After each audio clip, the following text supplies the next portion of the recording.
जुड़े शहर वेझो रोशनाबाद लॻ यूसी बाखुर ॻोठ अब्दुल अज़ीज़ शोरो तहलका जुडो इलाइक़े जे ग़रीब बेवा ऐं मुस्तहक माण्हुनि लाइ सिहत जूं सहूलियतूं मुहैया करण जे सिलसिले में सैयद शाहजहान शाह ऐं संदन फर्ज़ंद सैयद जानियान शाह जी सरपरस्ती हेठि हिकु ॾींहुं वारो फ्री मेडिकल कैंप लॻायो वियो जेको आलमगीर वेलफेयर ट्रस्ट जे ताउन सां कामयाबी सां मुनक़द थियो।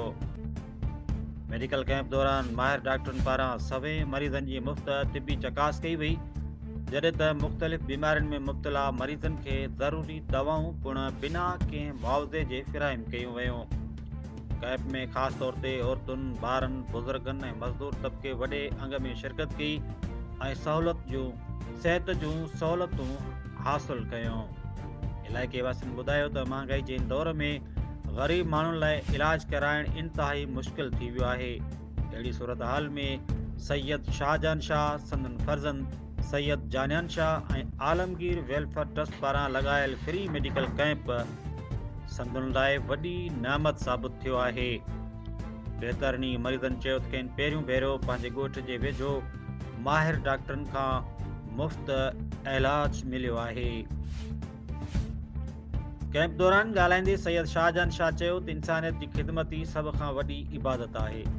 संदन कोशिश रहंदी त मुस्तक़बिल में बि अहिड़ियूं फलाही सरगर्मियूं जारी रखंदा जीअं ग़रीब ऐं मुस्तहक माण्हू सिहत समेत ॿियनि बुनियादी सहूलियतुनि खां महरूम न रहनि।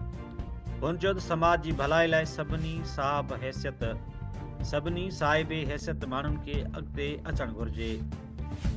सैयद जानियान शाह पिणु मौक़े ते चयो त नौजवान नस्ल खे समाजी ख़िदमत तरफ़ राग़िब करण वक़्त जी अहम ज़रूरत आहे। आलमगीर वेलफेयर ट्रस्ट सां गॾिजी हू इलाइक़े में सिहत, तइलीम ऐं समाजी भलाई जा वधीक मनसूबा आणणु चाहिनि था। मेडिकल कैंप जी पुॼाणी ते इलाइक़े जे मोज़िज़ शख़्सियतुनि ऐं अवाम सैयद शाहजहान शाह, सैयद जानियान शाह ऐं आलमगीर वेलफेयर ट्रस्ट जी इंतज़ामिया जो थोरो मञींदे उमेद ज़ाहिर कई त अहिड़ा फ्री मेडिकल कैंप मुस्तक़बिल में बि बाक़ाइदगी सां लॻाया वञनि। रिपोर्ट करे रहियो आहे फैसल मुश्ताक लिगारी, media coordinator team human rights Pakistan, Tando Bago जुडो।